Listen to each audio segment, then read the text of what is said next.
up, family? It's been a hot minute.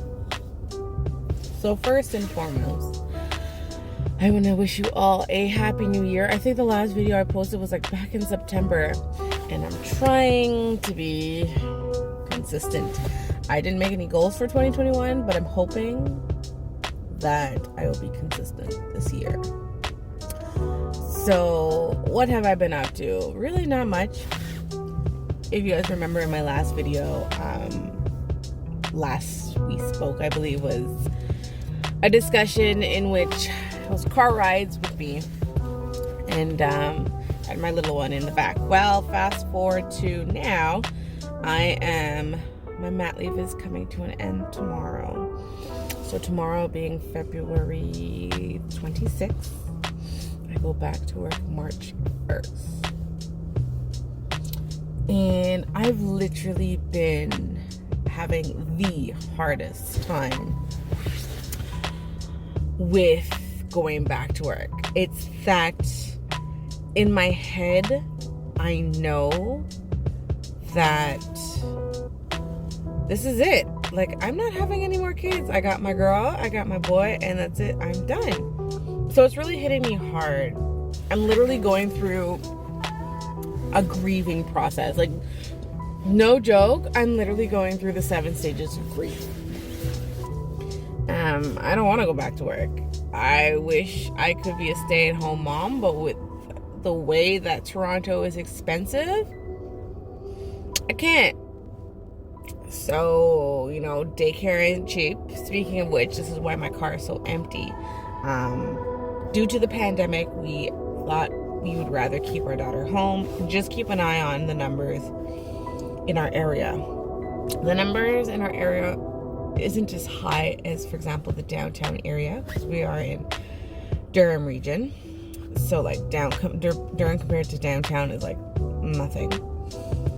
And we just wanted to keep her home, to keep her safe, because the pandemic was so new, and we just wanted to make sure. And to be quite frank, I was worried. Like, I didn't want my daughter to catch this. So we kept her home, and she did virtual learning. She did it from September up until February. And then Monday was her first day back. We decided to send her back because by December, we saw that she was starting to slow down, lose interest, and was getting a little too comfortable with being home. Like, she had the TV right there, her toys right there. She wasn't focusing. And so we kind of figured, as much as we would like to keep her home, and, the numbers are low in our area, the schools seem to be doing a good job with protocols, and nothing crazy has been reported. So we figured we might as well send her back. So she started back on Monday. And little man started daycare on Monday as well. I am literally having the hardest time with both of them being gone. I've had them my whole maternity leave. We've had fun. I feel totally connected to them. And I know it's just school, and at the end of the day, they're going to come back home, but it's just hard. I find myself just not interested in anything. I have a podcast, and with going back to work, I just don't feel... I'm just going through like a slump. I'm going to be honest. I've slowed down slow down is definitely a word. I've stopped posting on my Instagram page for our podcast. My mind is not there. So, and I know for some people, they look forward to going to work because it's something that they enjoy. But I just don't feel fulfilled in my job.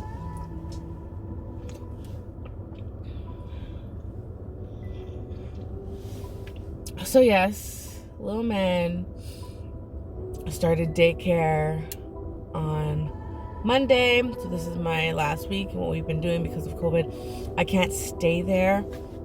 So this is the transition week. You know, my first was hard. I had to take 2 weeks off from work to transition her into daycare. And she was hard, you know, because we were so close and we're still very close. But I would have thought that my second one, because he seems like a very bubbly, happy baby, that he would be okay. And I'm wondering if it's because we've been stuck in, literally, you know when they say tanayayad? Please. Ten ayayad. Ten ayayad. Ten ayayad. Ten ayayad. We've literally been in the house all day, every day, and he hasn't had any social interaction. So I'm wondering if that's the reason why. Anyways, what I'm about to say is basically, we sent him to daycare on Monday, and the first day he was just not happy, and the second day he cried. And I would have thought that it gets easier as a parent, but it doesn't. It still hurts. It's still hard to see him cling on to me for dear life. And you know, and I feel horrible having to leave them. And I know it gets better. Like, this isn't my first rodeo, but man, if I won the lottery or something,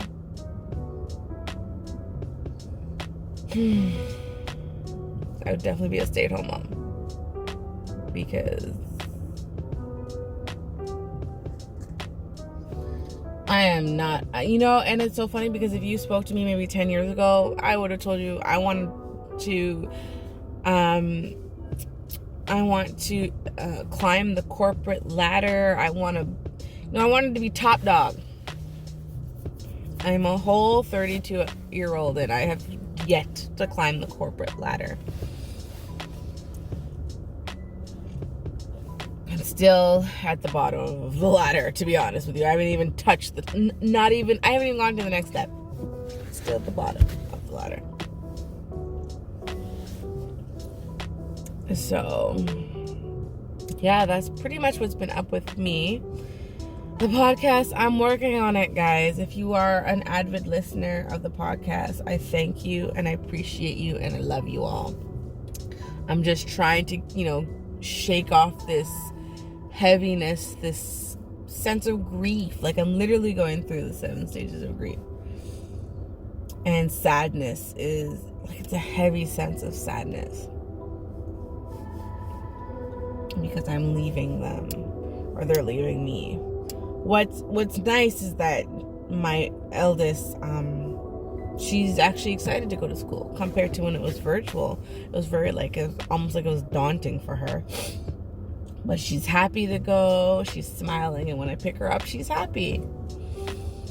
So I knew that, you know, as much as I want to keep her home with me, to myself, she needs the social interaction. She needs other kids. And her brother is like just 1 year old. So what we gonna do with that? You know, yeah, they play, but there's certain things that he cannot do that she wants to do. So they're kind of limited in their playing interaction. But due to the pandemic, I'll be working from home. You know, sometimes I sit here and I think, is this life? You know, working for a job that doesn't fulfill me.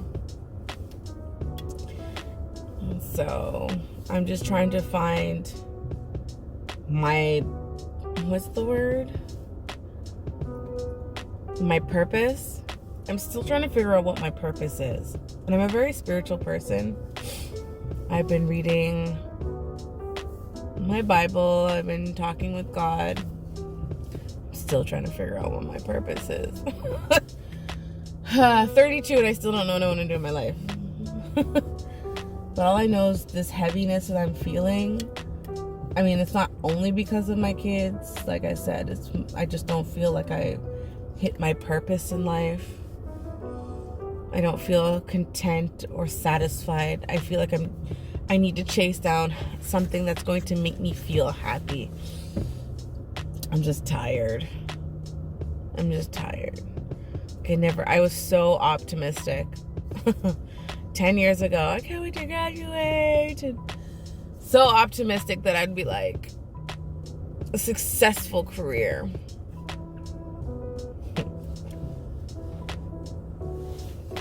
So now I'm just trying to find my thing.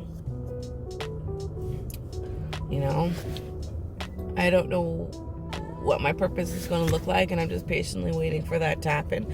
I am exploring many venues. You know, there's, you know, the thought of starting a business. I've thought about it, and I'm looking into it. It's going to take me some time, but I'm looking into it. Yeah, but as of right now, I'm just riding the wave. And I'm mothering, and I have to say, you know, at the point when I was pregnant with my first one, it was kind of a shock, and I didn't really, it's not that I didn't want kids right now. I just wanted to kind of, you know, climb a couple ladders before I had kids. And by a couple ladders, I mean the corporate world. And, you know, anyways, regardless, I was still very blessed that she came, and I was very happy, and she's great. I love her. Both of my kids I love dearly. And you know what? Motherhood is exhausting. I don't know how to say this. It is the most exhausting, tiring, mentally, physically, emotionally job ever. But it is one of the best jobs ever. It is so rewarding, you know, and I'm going through dealing with trauma. You know, I've had trauma. Of course, everybody has had, you know, childhood trauma, and you definitely have to deal with those traumas when you have kids. Sometimes I find myself seeing myself in my daughter, and it's just like, whoa. You know, and you know, in order for you to deal with your traumas, you should definitely seek therapy. You know, that way you can be the best you can be. And this is speaking to mothers, and I'm very, very guilty of this. But sometimes it won't kill you to put yourself first. Just sometimes. Like, give yourself like at least once a month where it's going to be all about you. You know, I find as moms, we pour into everybody's cup. Pour into my kids, pour into my partner. We pour into everybody's cup. I'm a cheerleader for my partner. I support my daughter. I support my son. But sometimes you come out of it depleted. And I had my first kind of moment a couple weeks ago. My lovely cousin threw a COVID safe, don't worry, a COVID safe Valentine's Day. Let me tell you, girl, I have never been so serenaded in my life. The way she put it down for me, it was like almost like a spa day. It was, I mean, like, we didn't have massages or anything, but it was just so nicely done, and I had such a good time. And I sat there the next morning and I thought to myself, I need to do this more often. So moms, don't forget to pour into yourself, because, you know, you're your best you when you're filled up. And I have to say, since that moment, I have been able to recharge, and I've been able to pour into those cups a lot better. I'm not so, what's the word? Like, I'm not snappy. I feel better now that, and I think I'm going to make this a monthly thing, whether it's going for a walk or just a full day to myself. Get your nails done. Of course, COVID safe. And what's wild to me is that a lot of moms feel guilty. I was one of those moms. I felt so guilty, you know, leaving my kids, especially because they're my clique, they're my team, and to leave them with dad. And it's not that they don't mind dad, it's just that there with me more 24/7 than with Dad. So I felt guilty, and you know, I think once I get into the groove of it, it will get better. Anyways, I won't keep this long. This has already been 15 minutes. So I just want to wish you guys a happy new year, all the best for 2021. Down below in the comments, do you guys have any New Year's resolutions for the year? Any goals? Can there be any resolutions with COVID? I ain't got none. Well, I got one, but I don't want to share it yet. Yeah, so tell me what your goals are, what your aspirations are for 2021. What are you hoping for? And I'll see you guys in the next video. Bye.